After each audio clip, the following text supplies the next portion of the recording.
বিশেষ খবর হলো লোকসভা নির্বাচনে তৃতীয় দফার জন্য জমা পড়া মনোনয়নপত্র প্রত্যাহারের আজই শেষ দিন। এই দফায় রাজ্যের 4 আসনে ভোট গ্রহণ 7ই মে। কারচুপির অভিযোগ এড়াতে নির্বাচন কমিশন রাজনৈতিক দলগুলিকে স্ট্রং রুমে নজর রাখার অনুমতি দিয়েছে। লোকসভা নির্বাচনের পরবর্তী দফাগুলির জন্য জোর কদমে চলছে প্রচার। স্কুল সার্ভিস কমিশনের নিয়োগ দুর্নীতি মামলায় আজ রায় ঘোষণা করবে কলকাতা হাইকোর্টের বিশেষ ডিভিশন বেঞ্চ। দক্ষিণবঙ্গে আগামী বৃহস্পতিবার পর্যন্ত তাপপ্রবাহের সতর্কবার্তা দিয়েছে আবহাওয়া দপ্তর। ইডেনে আইপিএল এর উত্তেজনাপূর্ণ ম্যাচে কলকাতা নাইট রাইডার্স গতকাল রয়্যাল চ্যালেঞ্জার্স বেঙ্গালুরুকে 1 রানে হারিয়ে দিয়েছে। আসছে বিস্তারিত খবরে। লোকসভা নির্বাচনে তৃতীয় দফার জন্য জমা পড়া মনোনয়নপত্র প্রত্যাহারের আজই শেষ দিন। এই পর্যায়ে রাজ্যে 4টি সহ সারা দেশে মোট 94টি আসনে ভোট নেওয়া হবে আগামী 7ই মে।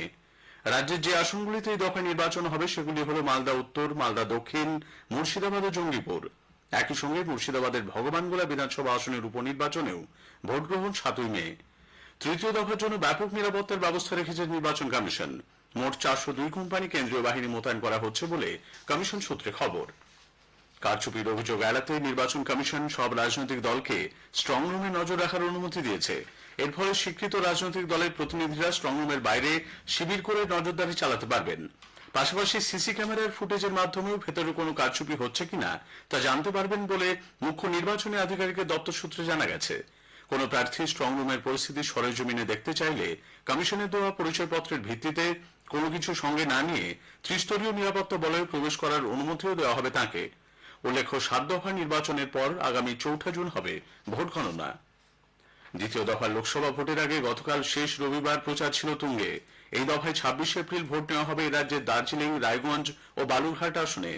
প্রবীণ বিজেপি নেতা প্রতিরক্ষামন্ত্রী রাজনাথ সিং গতকাল মুর্শিদাবাদের জলঙ্গির নরসিংহপুরে জনসভায় সন্দেশখালী থেকে দুর্নীতি, বিভিন্ন ইস্যুতে তৃণমূল কংগ্রেস নেত্রী মুখ্যমন্ত্রী মমতা ব্যানার্জিকে আক্রমণের নিশানা করে বলেন, দিদির পাপের ঘোড়া পূর্ণ হয়েছে। संदेशखाली की घटना मैं कहना चाहता हूं सभी को शर्मसार किया। जैसे लगता है यहाँ सरकार नाम की कोई चीज नहीं है। जिस हुकूमत में माताओं बहनों की इज्जत और अजमत न सुरक्षित, ऐसी हुकूमत को लानत है और ऐसी हुकूमत को सत्ता में बने रहने का मेरे बहनों भाइयों कोई औचित्य नहीं है। और मैं आज आपसे अपील करने आया हूं, इस बार लोकसभा के चुनाव में टीएमसी का, कांग्रेस का सफाया होना चाहिए, सीपीआईएम का सफाया होना चाहिए। और अगली बार होने वाले विधानसभा चुनाव में मैं दावे के साथ कहता हूं, टीएमसी जा रही है और वेस्ट बंगाल में बीजेपी आ रही है। জলঙ্গি থেকে প্রতিরক্ষামন্ত্রী যান মালদা উত্তর লোকসভা কেন্দ্রের অধীন বামুনগোলা ব্লকের নালাগোলা জিতু ময়দানে। সেখানেও পশ্চিমবঙ্গের আইন শৃঙ্খলা পরিস্থিতি, মহিলাদের উপর নির্যাতন এবং দুর্নীতির প্রশ্নে তিনি সরব হন। শ্রী সিং বলেন, বাংলায় যে কোনো দুর্নীতির তদন্তে বা কাউকে গ্রেপ্তার করতে গেলে ইডি, সিবিআই এর উপর হামলা হচ্ছে। চরম দুর্নীতি হচ্ছে গরিব মানুষের 100 দিনের কাজ, আবাস যোজনার টাকা নিয়ে। অন্যদিকে দক্ষিণ দিনাজপুরের কুমারগ্রাম ও বালুরঘাটের জনসভায় তৃণমূল কংগ্রেস প্রধান মমতা ব্যানার্জি বিজেপির কড়া সমালোচনা করে বলেন, এ রাজ্যে সিএএ এবং এনআরসি তিনি কখনোই হতে দেবেন না। আমি দেখছি বিজেপির কিছু কিছু গদ্দারগুলো, যাদের কোনো দাম নেই, প্রচুর টাকা কামিয়েছে ইডির হাত থেকে বাঁচবার জন্য, সিবিআই এর হাত থেকে বাঁচবার জন্য, এনআই এর হাত থেকে বাঁচবার জন্য, বিএসএফ এর হাত থেকে বাঁচবার জন্য এখন বিজেপির বড় বড় ভাষণদার হয়ে গেছেন। সেই ভাষণদাররা বলছেন, মমতা ব্যানার্জি মোদীকে বলার আগে নিজে বলেন কি করেছেন। এটা কি বাংলার ইলেকশন? নদিয়া রানাঘাট লোকসভা কেন্দ্রে দলীয় প্রার্থীর সমর্থনে গতকাল দত্তফুলিয়ায় এক জনসভায় তৃণমূল কংগ্রেসের সাধারণ সম্পাদক অভিষেক ব্যানার্জিও সিএএ এনআরসি প্রসঙ্গ উত্থাপন করেন।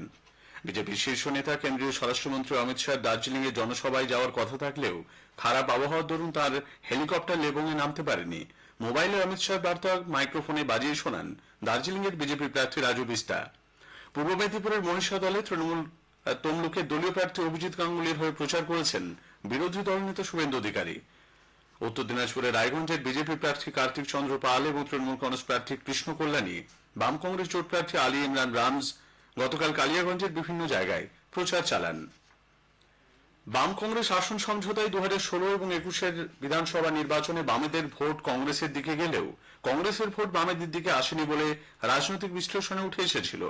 গতকাল এক যৌথ সাংবাদিক বৈঠকে এবারের লোকসভা নির্বাচনে দুদলের আসন সমঝোতার সম্ভাব্য ফল নিয়ে প্রশ্নের জবাবে বামফ্রন্ট চেয়ারম্যান বিমান বসু বলেছেন, আগে হয়নি বলে এবারও হবে না এটা মনে করার কোনো কারণ নেই।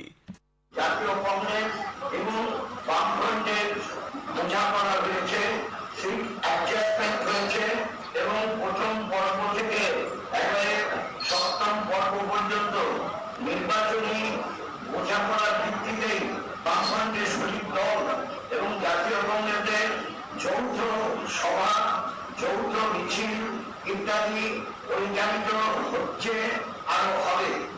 প্রদেশ কংগ্রেস সভাপতি অধীর রঞ্জন চৌধুরীও বলেছেন, বামেদের সঙ্গে সমঝোতা করে কংগ্রেস লোকসভা নির্বাচনে লড়াই করছে।